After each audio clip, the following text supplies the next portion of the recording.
बेचने वाली चुड़ैल। एक बार की बात है, जादूपुर नाम के एक गांव में करतब दिखाती एक औरत एक रेड्डी के लिए गांव में आती है। आइए आइए मेहरबान कदरदान, खाइए रोहड़ा के ताजे ताजे केले। कभी खाए नहीं होंगे ऐसे केले, पीले पीले केले खाइए। ये कहकर रोहड़ा हाथों में 4 केले लिए उन्हें सर्कल में जोर जोर से हवा में उछालती हुई करतब दिखाती है, जिसे देखकर आसपास के सारे बच्चे अपने अपने मम्मी पापा से उस औरत के पास जाने की जिद करने लग जाते हैं। पापा, ऐसा तो सर्कस में बॉल से होता है ना, ये आंटी तो केले से कर रही है। चलिए ना पापा, देखते हैं। रोहड़ा एक पतली सी तार पर चलती हुई केलों से करतब दिखाती है। आते जाते सभी लोग बाहर रुककर उसके करतब देखते हैं और वाह वाही करते नहीं थकते। जैसे ही एक आदमी पास आकर उसे पैसे देने लग जाता है, तब वो कहती है, अरे नहीं नहीं साहब, मैं करतब तो बच्चों के मन को बहलाने के लिए करती हूँ। धंधा तो मेरा केले मेरी तरह चुस्त दुरुस्त और तंदुरुस्त हो जाएगा। पता चलता है क्या कि मेरी उम्र 55 की है। अरे पर ऐसे ठंड के मौसम में कोई केला क्यों खाएगा? ये ऐसे वैसे केले नहीं है साहब, ये शरीर में गर्मी देते हैं। ठंड को दूर भगाए जो भी रोहिणा के केले खाए। पापा, अगर मुझे केले नहीं मिले तो मैं घर नहीं जाऊंगी। तभी उसके पापा कहते हैं कि बेटा, केले ठंड में कभी गर्मी नहीं देते। ये सब कहने की बातें हैं, सामान बेचने का तरीका है इनका। पर पिंकी नहीं मानती। मैं केले खाऊंगी। पिंकी की जिद के आगे नत्थू हार जाता है और उसे केले खरीद कर दे देता है। पिंकी खुश होकर केले घर ले आकर खाती है। अब मैं भी करतब करूंगी, कितना मजा आएगा। जादुई केले।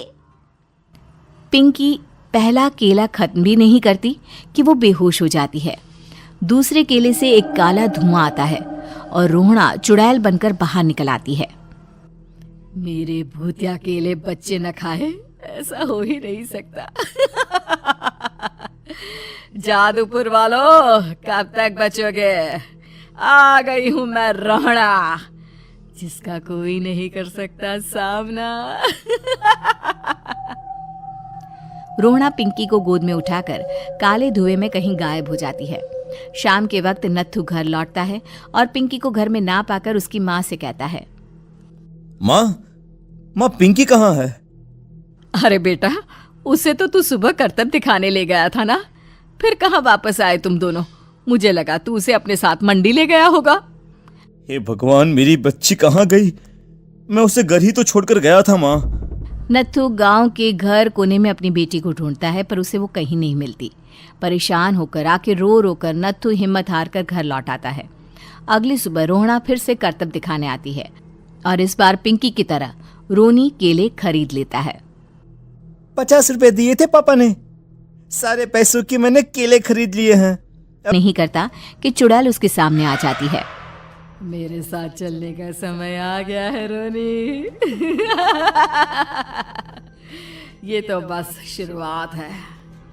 अब इस गांव के सारे बच्चे धीरे धीरे मेरे कब्जे में होंगे, एक बच्चा भी नहीं बचेगा। ये कहकर रोना रोनी को गोद में लेकर काले धुएं में अदृश्य हो जाती है।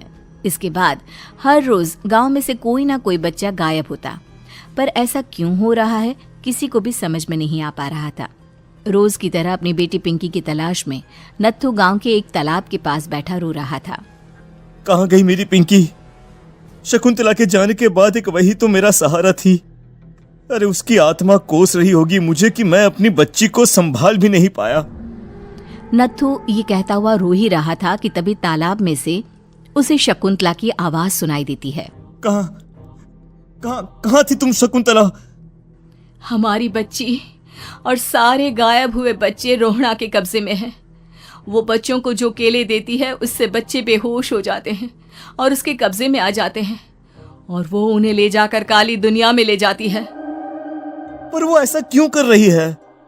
ये मैं नहीं जानती, पर उस दुनिया का रास्ता मैं आपको बता सकती हूँ।